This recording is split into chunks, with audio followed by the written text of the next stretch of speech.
Oi, turma do livro, conversando sobre a vida, Jesualdo Costa, Rosa Mística de Nazaré. Chico Xavier certo dia falou, na reencarnação o espírito nunca erra de endereço. Grande verdade, ele falou, pois não existe acaso, principalmente quando se trata de algo tão importante para o espírito. Tudo está ligado na programação reencarnatória, fica tudo definido. E se para um espírito comum tudo funciona dessa forma, para um espírito de elevação de Jesus, os cuidados foram dobrados. Afinal de contas, tratava-se do nosso governador espiritual planetário, espírito puro por excelência. Não seria qualquer mulher. Teria que ser uma mulher especial, de uma elevação espiritual compatível com a grande responsabilidade. E Maria foi o vaso escolhido. Morava em Jerusalém, fora dos muros, um casal já idoso pertencente à ramagem de Davi, porquanto ele, Joaquim, sacerdote pertencente à tribo de Levi, e sua esposa Ana, pertencente à tribo de Judá. A idade do casal já era avançada quando nasceu uma filha. Era ainda uma menina quando seus pais desencarnaram e a menina foi internada no templo para ser consagrada a Deus por pertencer às raízes de Davi, e ela passou a fazer parte do grupo das Virgens de Sião. Era um coral que cantava nas grandes festividades do templo. Seu nome era Miriam, nome que significava beleza, poder e iluminação. Em uma linda tarde de verão, encontrava-se Miriam, ou Maria, jovem, adolescente, orando em uma das dependências do templo quando teve uma visão mediúnica, maravilhosa.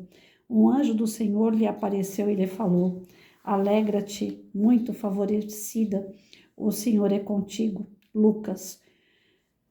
Ela ficou muito perturbada com aquela visão e o anjo lhe revelou que ela fora escolhida para conceber e dar à luz a um filho que seria chamado Filho do Altíssimo.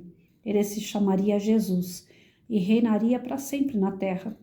Maria ficou muito pensativa. Como isso seria possível se ela era solteira e ficaria assim durante toda a existência, internada no templo? Porém, aqueceu ao chamado divino e falou: Eis aqui a serva do Senhor, que se cumpra em mim segundo a tua palavra. Lucas.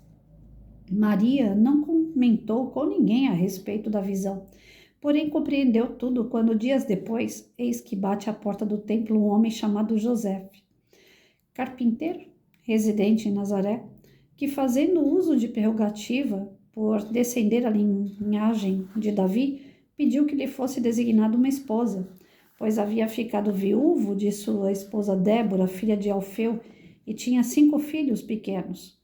A escolha da esposa era feita por sorteio e Maria foi a sorteada. Foi então que ela compreendeu a visão que tivera. E Maria foi a mãe do nosso Salvador. Viu Jesus dar os primeiros passos, pronunciar as primeiras palavras e o amor, com o amor que só as mães devotadas possuem. Ao visitar sua prima Isabel, que estava grávida de João Batista e que, mediunizada, reverenciou Maria de forma memorável. Lucas. Maria então proferiu o seguinte cântico: A minha alma engrandece ao Senhor, e o meu espírito se alegrou em Deus, meu Salvador, porque contemplou na humildade da sua serva. Pois desde agora todas as gerações me considerarão bem-aventurada, porque o poderoso me fez grandes coisas. Santo é o seu nome. A sua misericórdia vai de geração em geração sobre os que o amam. Lucas. Maria sabia do sofrimento que teria que passar, pois ao apresentar Jesus no templo, onde todo primogênito seria consagrado, Simeão, um homem justo e piedoso e também um grande sábio, já de idade muito avançada, ao pegar Jesus no colo, jubilou-se. Agora, Senhor, podes despedir em paz o teu servo segundo a tua palavra, porque os meus olhos já viram a tua salvação. Lucas. E olhando para Maria, também uma espada transpassará a tua alma, para que se manifestem os pensamentos de muitos corações. Lucas. E aquela mulher incomparável criou Jesus, sabendo que ele não era apenas seu filho, mas o Redentor da humanidade. Estava preparada para receber a espada que a transpassaria, suportaria tudo por amor. E quando Jesus voltou para o Pai, Maria continuou amando a humanidade como seu filho amou e adotou a todos nós como seus filhos. Mudou-se para Éfeso com João, o discípulo amado, Ambos atendendo ao pedido de Jesus ainda na cruz: mulher, eis aí o teu filho, e depois disse ao discípulo: eis aí a tua mãe, João. E viveu Maria em Éfeso, amando a humanidade ao seu redor, amparando os caídos, acolhendo os peregrinos enfermos e cuidando de todos os que necessitavam do seu amor. Sua casa era conhecida como a Casa da Santíssima. Viveu assim até o seu desencarne, quando Jesus veio buscá-la com as seguintes palavras, segundo Humberto de Campos, por Chico Xavier, em o livro Boa Nova: sim, minha mãe, sou eu, venho buscar-te, pois meu Pai quer que sejas no meu reino a rainha dos anjos. Humberto de Campos termina seu maravilhoso livro se referindo a Maria como a rosa mística de Nazaré. Que a nossa Mãe Santíssima Maria, Mãe de Jesus, nos abençoe hoje e sempre. Eu conheço muito pouco a história da Maria. Eu sempre falo aqui no canal que eu sou uma espírita muito sem vergonha, né? Que estuda muito pouco. E faz falta esse tipo de orientação, de conhecimento. Faz muito falta. Porque quando se fala nas passagens bíblicas, né? Quando é citado Lucas, João, Mateus, tá lá na Bíblia. São dizeres da Bíblia. E a Bíblia foi feita por homens, né? Foi escrita por homens e é um livro masculino, porque você não vê passagens de mulheres assinando essas passagens. Você vê homens. Então eu sempre tive dentro da religião católica da qual eu vi, as igrejas pela qual eu passei, eu via a Bíblia machista. Eu achava que era um espaço ali feito por homens, as ideias de homens, e que não me cabia entender as ideias desses homens. Porque só esses homens tinham conhecimento. Por que a Bíblia tem que ser seguida? Então, alguns questionamentos que eu fazia a respeito da Bíblia me fizeram afastar dela, ao invés de querer entender, de ler e outra. Catecismo, primeira comunhão, pelo menos as que eu passei, eram muito falhas. Porque, olha, você estuda tal pedaço da Bíblia. Não era aquela coisa assim, hoje nós vamos na página 1, página 2, né? Não era sistematizado, não existia um planejamento para você saber. Eu já fiz cursos em casa espírita que vem todo o cronograma. Ó, você vai estudar tal parte, tal parte, tal parte, essas partes aqui, entre parênteses, vocês podem encontrar em tal livro, né? Então vai te dando condições assim de ampliar o conhecimento. Nós não, né? Na primeira comunhão e catecismo, eles pegam algumas partes, falam que vão falar sobre aqueles assuntos e ponto. E a Bíblia, depois, se você quiser, você tem que frequentar missa, também é de pingadinho em pingadinho, não existe uma sequência. Então, para quem está ali, naquela muvuca, né, e não se aplicar e não buscar mesmo estar mais próximo da Bíblia, se perde. E foi o que aconteceu comigo, eu me perdi. Até os 16 anos eu estava completamente perdida, com muitas dúvidas, até com uma certa revolta, porque quando a gente vai para a faculdade, por exemplo, eu fiz faculdade de História, os meus professores de História, eu não sei se foi azar meu, mas grande parte deles eram céticos, não acreditavam em Jesus. Quando se fala, né, antes de Cristo, depois de Cristo, né, na passagem cronológica da humanidade, os meus professores não aceitavam essa divisão histórica. Então, eu vivi num mundo muito materialista. E a Maria, no meio dessa muvuca toda, se perdeu para mim. A única coisa que eu sei da Maria, que é mãe de Jesus. E sei aquilo que grande parte das pessoas sabem, até mesmo porque existem vídeos, existem resumos, existem filmes que retratam o momento que um anjo, uma luz aparece para Maria e fala: ó, você vai ser mãe do Messias, você vai ser mãe do cara que vai mudar o mundo. Mas é só isso. Não retrata Maria antes, não retrata Maria depois, como agora aqui, mesmo que seja um resumo, o Gesualdo foi feliz na sua colocação, né? Mesmo que foram partezinhas da Bíblia, teve uma sequência nela de como tudo ocorreu. E o ideal não é viver de resumo. O ideal é que desse resumo aqui, como ele colocou entre parênteses, você vai encontrar mais em tal lugar da Bíblia. Então, o ideal é isso, é que você faça uma explanação, mostre de onde foi que você tirou e a possibilidade de você ampliar isso. para não ficar totalmente bitolado só naquelas palavras, virar um papagaio, né? Um reprodutor do que está sendo dito. E em relação a Maria, não a sua história, não a sua trajetória como mãe, mas eu tenho tido em particular, e aí é onde entra a Patrícia Santo Tomé, né? Eu tenho tido em particular com Maria uma experiência maravilhosa, que é até difícil de falar porque dá aquele nozinho na garganta, o nariz vai ficando vermelho, né? É emocionante falar dela, porque não sei da sua história, não entrei nos pormenores, não tive contato com Maria durante a minha vida inteira, sempre fazendo Ave Maria, cheia de graça, o Senhor convosco, da boca para fora. O terço era um tempo perdido para mim, que eu era obrigada a fazer, não fazia por amor, não fazia por dedicação, mas por obrigação religiosa. E eu fui absolvida dos meus pecados de 11 anos de idade, quando eu fui falar lá, quando eu fui fazer a crisma, tinha que se confessar.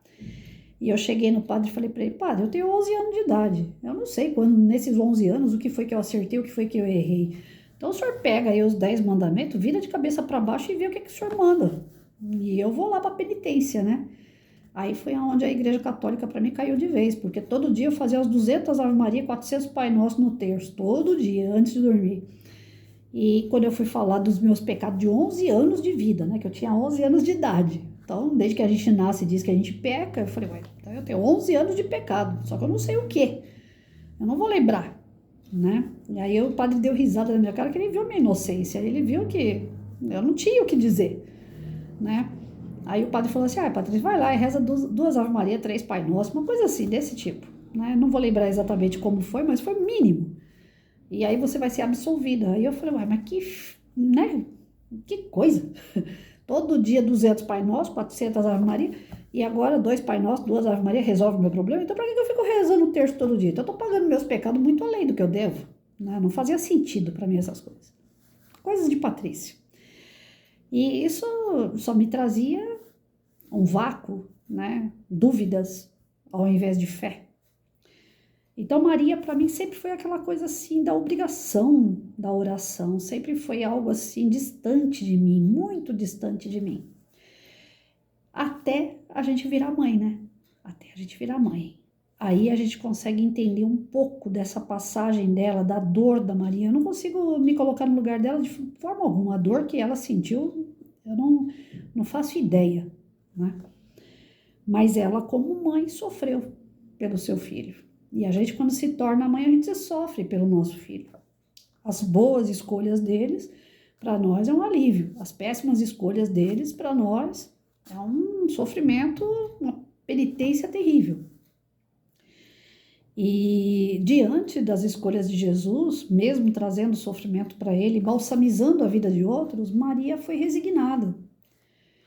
Maria entendia as escolhas de Jesus orando, pedindo a Deus força para ela suportar tudo aquilo, que ela não queria ver o filho naquela situação, mas ela tinha que aceitar. Eram escolhas dele, e ela sabia que era um propósito maior espiritual.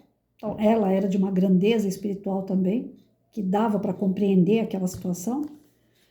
E ela mostra através dessa resignação, desse amor, dessa dedicação ao filho, que nós, enquanto mães, esse papel que nós fazemos agora, o espírito não é mãe, a carne é. Nós estamos vivenciando essa experiência de ser mãe.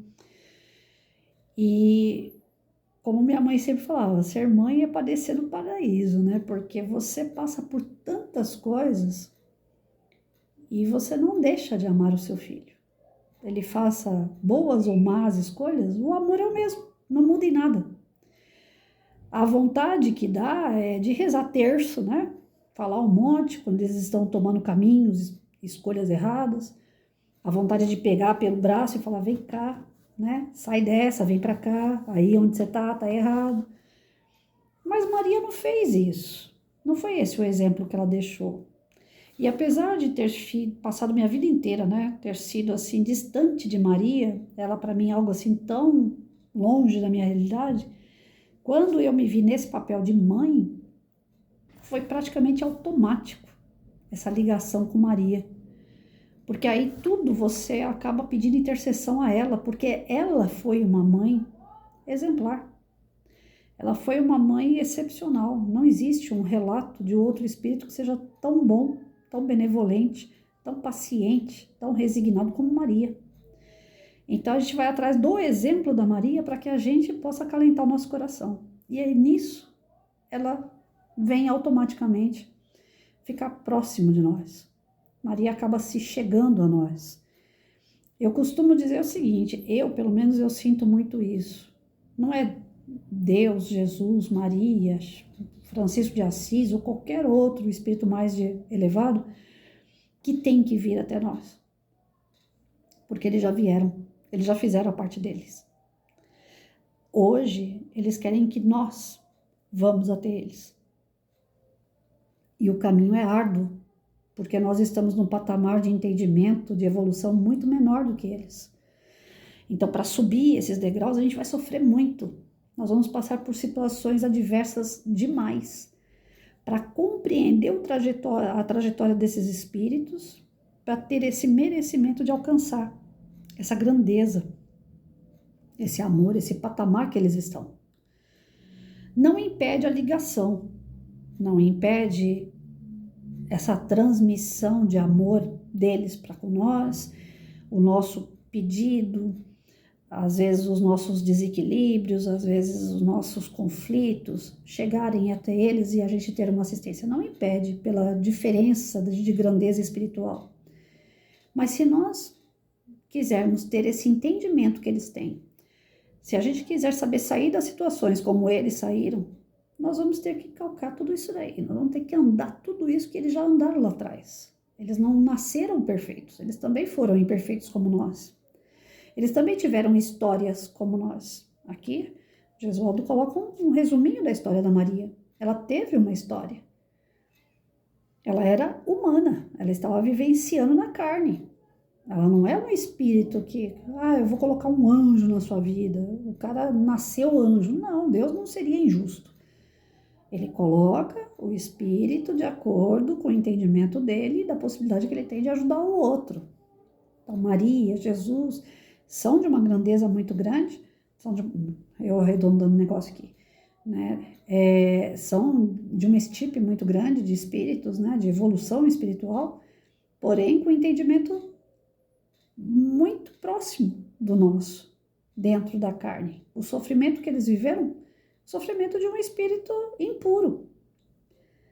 Como quem diz, né? Nós estamos aqui para mostrar para vocês, através desse é uma cena, né? É um contexto, é uma história. Através da nossa história, nós estamos aqui de modelo para vocês, para que vocês possam saber sair das situações, com fé, com resignação, com esperança.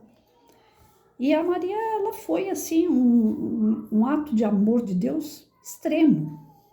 Né? Parece barbárie falar isso. Uma mãe que sofreu tanto.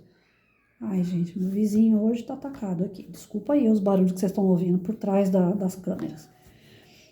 É casa geminada, não tem como. Bom, aí eu vejo a Maria como até mais do que Jesus nessa questão de moral. De mostrar moral o tempo todo, porque eu não sei quanto a vocês, mas quando a gente sofre, o sofrimento parece ser muito menor do que quando a gente vê um filho sofrer. Então, eu coloco Maria como um espírito até mais elevado do que Jesus, porque ver tudo que ela viu, sentir tudo que ela sentiu em relação a ele, porque naquele momento ela era mãe, pode ser que na concepção espiritual dela, no engrandecimento de entendimento que ela tenha, ela sabia diferenciar, eu sou eu, ele é ele, nós temos missões, pode ser que ela entendia assim, mas eu não consigo ver dessa forma, eu consigo ver ela como mãe, e como mãe, fazendo o papel de mãe, a gente sofre muito mais quando vê o filho sofrer, a gente às vezes fala, se eles estão com uma febre, a gente fala, Senhor, tira a febre dele e dá para mim, não é isso. Então, Maria, ela a grandeza dela, eu, pelo menos Patrícia, eu vejo isso, pode ser que eu esteja vendo errado, mas como mãe, eu vejo Maria muito mais além do que Jesus. Um espírito muito mais forte, guerreiro, muito mais iluminado até do que Jesus. E vocês veem que no decorrer das histórias, os exemplos que nós temos, né, por mais que a Bíblia seja, no meu ponto de vista, um livro machista, por serem homens que escrevem, por terem histórias de homens, né, como guerreiros vitoriosos, homens bravos, a gente vê que tem um contexto feminino dentro da Bíblia que mostra que esses homens fortes, que esses homens de luta, de guerra, de poder, eles estão sempre tendo uma mulher por trás deles. Uma mulher que edifica, que ajuda a discernir os caminhos, que é parceira, que é amiga. Então a mulher é vista sempre, historicamente, como aquela pessoa que ela pode não ter a força física, mas ela tem a força moral. É como se os melhores espíritos de estirpe maior, de grandeza maior, fossem as mulheres. De fato, não é. Nós espíritas sabemos que tanto faz um homem ou uma mulher, ora a gente encarna como mulher, ora a gente encarna como homem, isso não faz um ser maior do que o outro, tanto emocional, físico, psíquico, espiritual. Não tem nada a ver uma coisa com a outra, mas dentro da Bíblia dá a entender que a força da mulher não está no seu físico, está na sua moral. E ela, através da sua moral, ela edifica o homem, ela ajuda o homem a se desenvolver. Através do seu amor, do seu amparo, da sua paciência, a mulher é tida como uma pessoa mais doce, mais meiga. E na realidade também não é. Nós temos mulheres estúpidas, nós temos mulheres ignorantes, porque dentro daquele corpo de mulher existe um espírito que está reencarnando, vivendo situações. E ora vem bem, ora vem mal, ora dá certo, ora dá errado. Erra e acerta, né? Enfim, o que eu quero passar? Que a mulher, apesar de tudo, mesmo a gente sabendo que ora encarna como homem, ora como mulher, a mulher é tida como coração. O homem é tido como razão.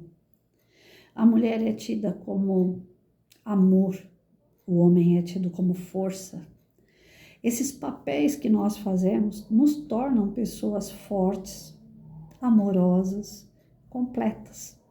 É necessário. Então, Deus coloca a gente a cada momento numa situação porque é necessário a gente aprender, ter esse aprendizado com cada vivência, com cada peça de teatro que nós fazemos e os personagens que nós realizamos. E esse personagem, Maria, é um personagem muito forte, muito verdadeiro, muito amoroso. E ele é eterno nos nossos corações. E quando nós nos aproximamos desse personagem, quando nós estamos perto desse espírito, porque nós vivemos situações semelhantes ao que ela viveu, mesmo em um grau muito menor, parece que a gente sente essa energia dessa mulher dominar a gente. Eu tenho tido, como eu falei, sou Santo Tomé, eu tenho tido experiências com Maria de 1 ano e meio, mais ou menos, para cá, como nunca na minha vida inteira eu tive. Inclusive, eu não sou espírita de visão, eu não vejo a materialização de um espírito na minha frente, eu não vejo. Mas eu sou aquele médium durante o sono, que entra em desdobramento e tem os encontros espirituais. Eu sou aquela médium que sente e sente forte se o ambiente, o lugar, as pessoas me oferecem uma energia boa ou ruim, eu sinto de longe. E ultimamente, devido a muitos estudos, eu tenho percebido que esse lado da visão, ele está se desenvolvendo na parte de energia. Eu consigo enxergar um pouco energia, luz, né? Ou escuridão. Os momentos que eu estou tendo, assim, de mais clareza, de mais entendimento das situações que eu vivo em relação à minha família, estão vindo dirigidos pela leva de Maria. Maria não é uma só, como todos os outros espíritos superiores não são um só, são grupos de espíritos. E a energia desse grupo é muito semelhante. Dificilmente na hora de fazer uma psicografia, o médium vai conseguir discernir. Se o espírito não se identificar, o médium dificilmente ele vai conseguir discernir se aquele que está dando comunicação é realmente Maria, é realmente Francisco de Assis, porque o grupo de espíritos tem uma energia muito semelhante. Então pode vir um espírito Manuel, por exemplo, com o nome Manuel, porque nós somos individual, cada um tem o seu nome, dá o seu nome como quer. Pode ser que um espírito Manuel faça parte do grupo do Francisco de Assis. A energia desse Manuel é igualzinha de Francisco de Assis. Quando ele vem para dar uma comunicação, o médium vai perguntar: quem é você? E através dessa,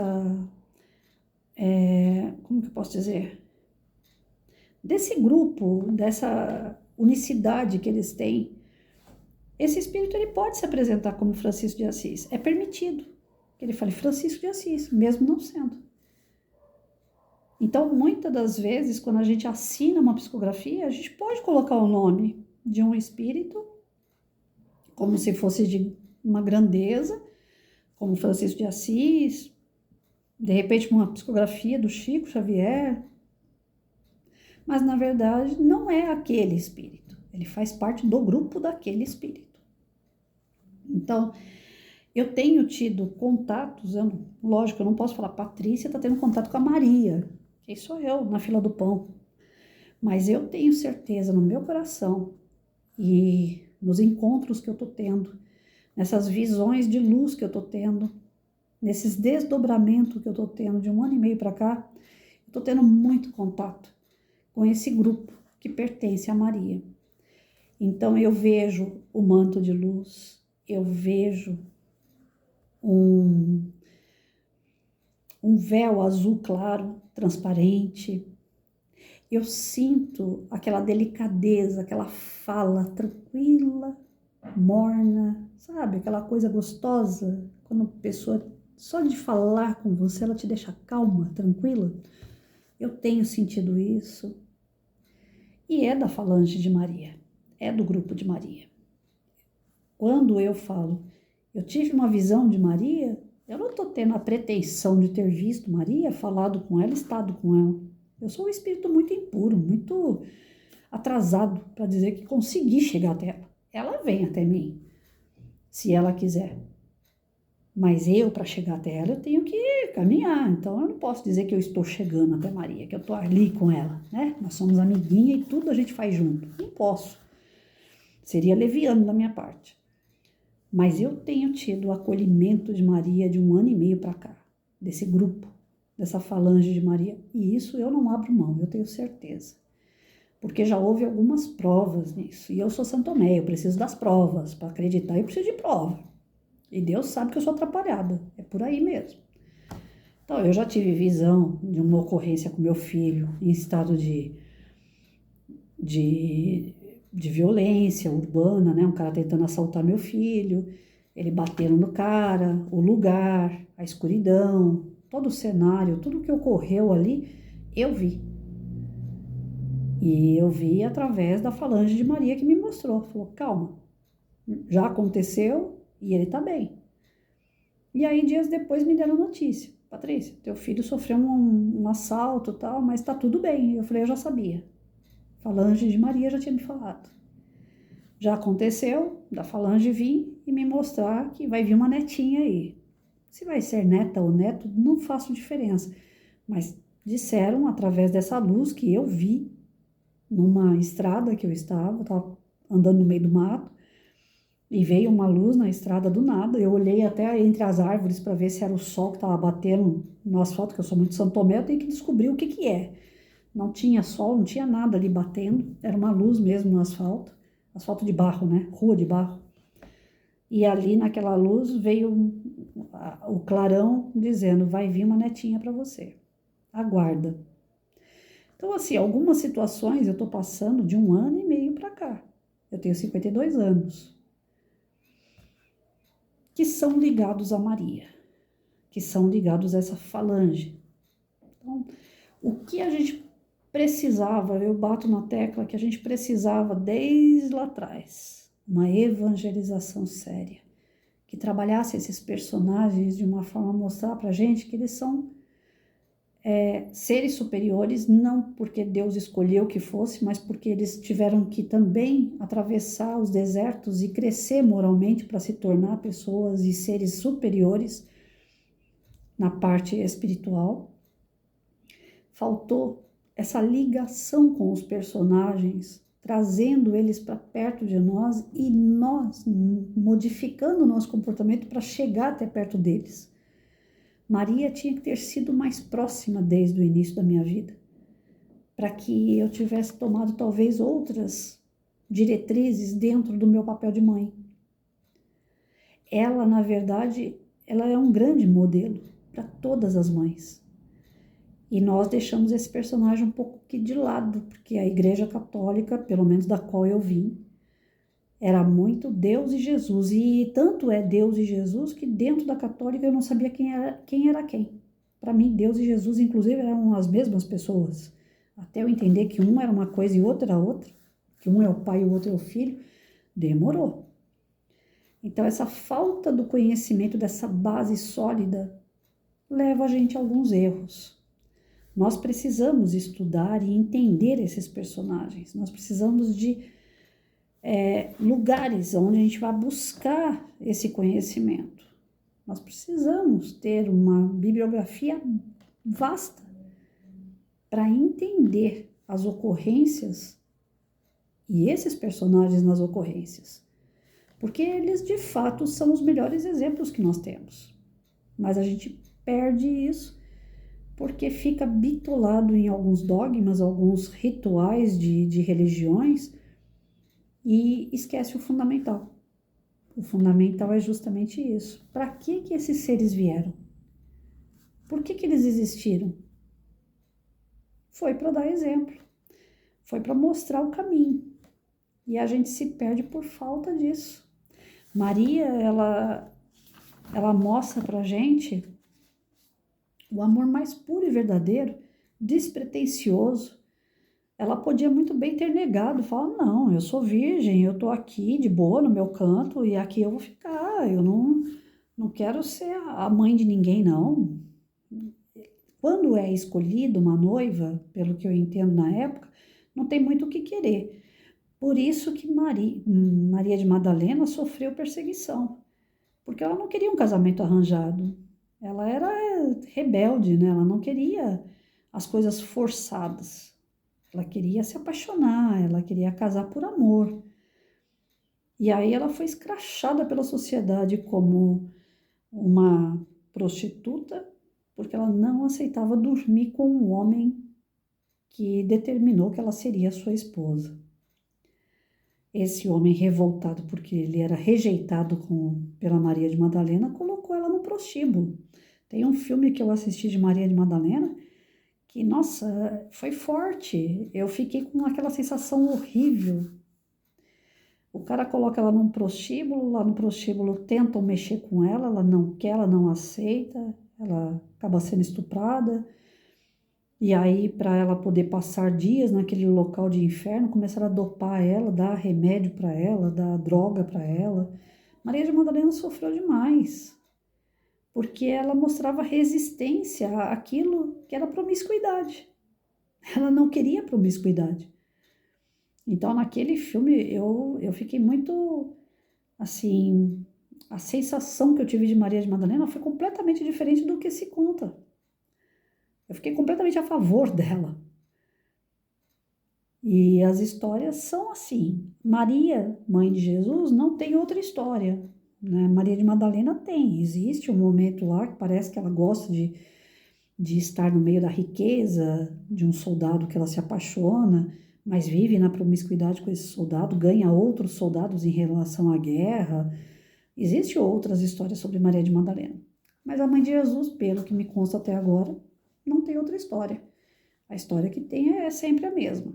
Uma virgem que vem um anjo, conversa com ela, através da mediunidade dela ela aceita que vai vir Jesus, que vai vir um homem, falam que não teve relacionamento físico, que foi um milagre o nascimento de Cristo. E falta para mim a literatura, o entendimento dessas passagens, porque não entra na minha cabeça um nascimento sem a parte física. Nós precisamos da parte física para poder nascer. Corpo precisa de corpo. O espírito não precisa de corpo, mas o corpo precisa de corpo. Então, tem algumas passagens bíblicas, algumas passagens da história que ficam muito, né, figurado e longe do meu entendimento. Aí eu já não consigo explicar porque eu não tenho para dar. Se a gente não tem para dar, né? Então eu não tenho explicação porque eu não tenho conhecimento.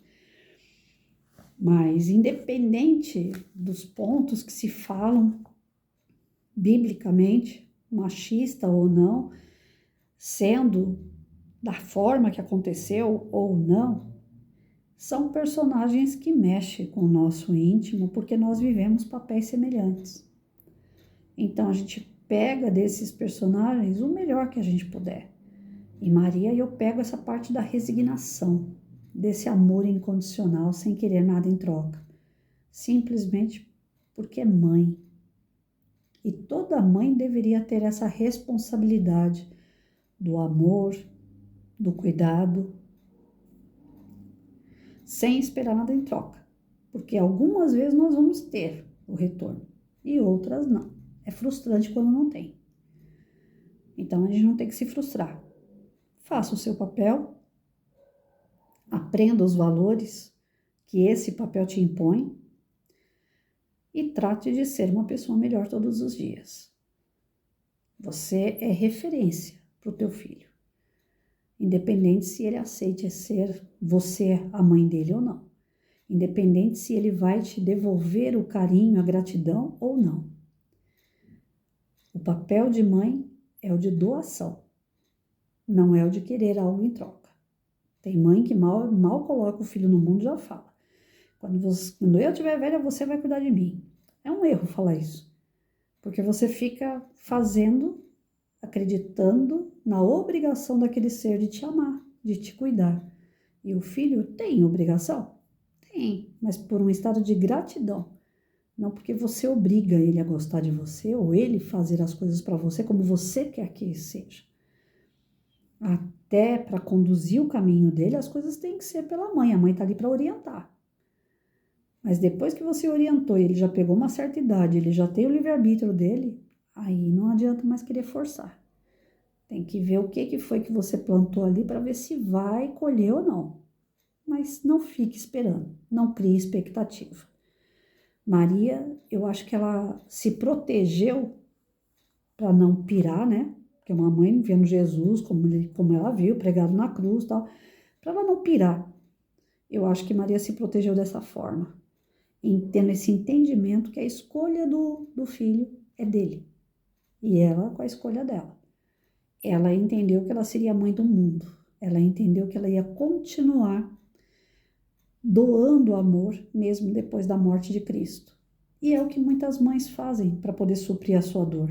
Às vezes perde um bebê prematuro, às vezes um filho abandona, some, e a mãe começa a atuar na vida de outras pessoas, fazendo bem para outras pessoas. É uma válvula de escape, para não sentir tanta dor, tanto vazio. Porque dá, mesmo a gente tendo um certo conhecimento, sabendo que cada qual tem o seu trajeto, a mãe é um elo muito forte. Eu acho que de todos os personagens que a gente faz, é o mais forte de todos. É o mais movido a amor do que todos. E que passa por tudo, querendo, desejando ainda ter o filho nos braços. Então, para não pirar na batatinha, eu acho que é isso. Maria aceitou aquela missão de fazer o bem às pessoas para terminar a jornada dela sem pirar.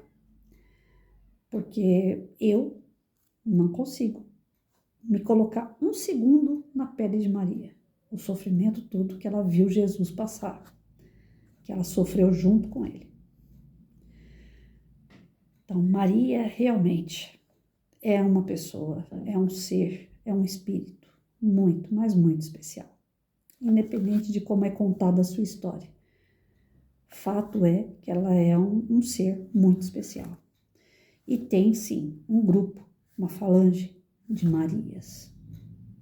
Tem, isso eu tenho certeza. Acróstico de Maria. Segundo Gesualdo, Mãe de Jesus, o nosso Cristo. Alma reluzente que brilhou, rosto angélico de rara beleza, irradiação de bondade e de pureza, arquétipo do mais sublime amor. Deus a ela confiou sacro dever, escolhida ela foi por merecer. No seu ventre pulsou a luz do amor, a verdade nasceu para nos amar. Zelosa mãe de toda a humanidade, a ti eu vou sempre louvar. Rogai por nós, ó mãe querida, és estrela, vem nos iluminar. Que assim seja, né, gente? Fiquem com Deus.